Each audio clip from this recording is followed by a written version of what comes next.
As she just said, I'm Sandy Webb. I'm running for House District 26.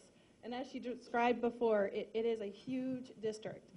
It is very diverse, everything from 2 counties, Clackamas and Washington, to rural areas with nurseries and vineyards and farms that grow potatoes, to the highly residential areas of Witch Hazel, Sherwood, and Wilsonville. We also pick up Charbonneau, which has a great community that I've been out talking to a lot of people.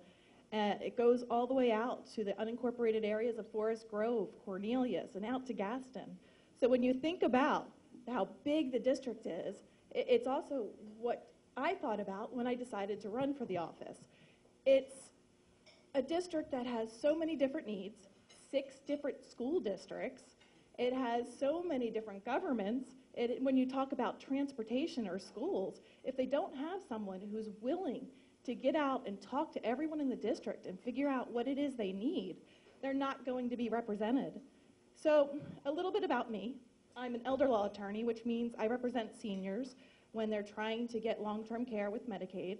I also help small business owners, sometimes when they're doing economic development work or trying to figure out how to structure a small business. Let's see, I also teach at PCC, land use law, which in my district, that's huge.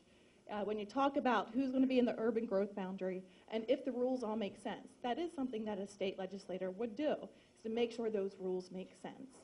When you talk about small businesses, a lot of small businesses in my district. I've talked to farmers, I've talked to vineyard owners, I've talked to just about everyone I can, and they all tell me the same thing. It's really important to get capital back out there for small businesses. I talk to the residents in Charbonneau, and the minute I tell them I'm an elder law attorney, a lot of them bring up Oregon Project Independence, which is something that Oregon did where they were very creative in figuring out a way to be able to keep seniors in their home and still get Medicaid dollars here in the state.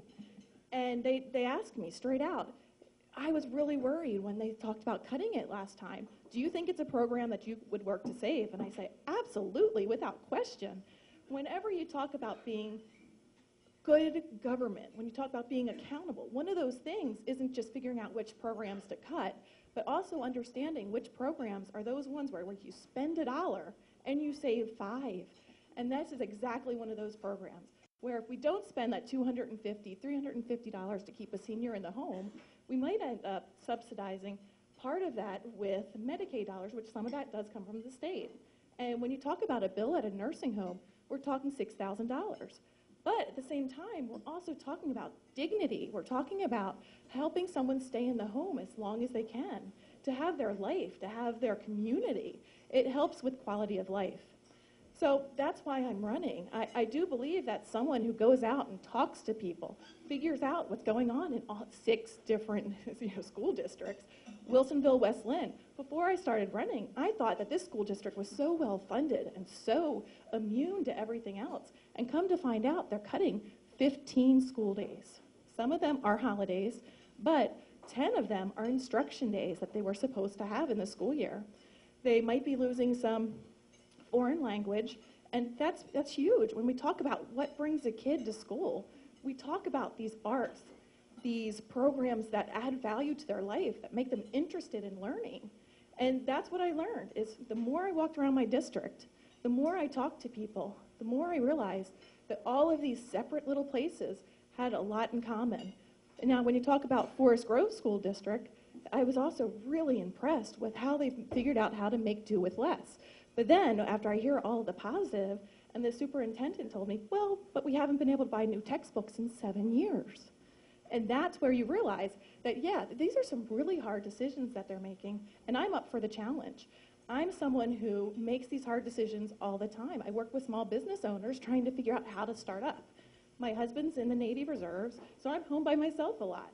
And what I do is I volunteer at a crisis line where I talk to people who are dealing with drug, alcohol, or contemplating suicide.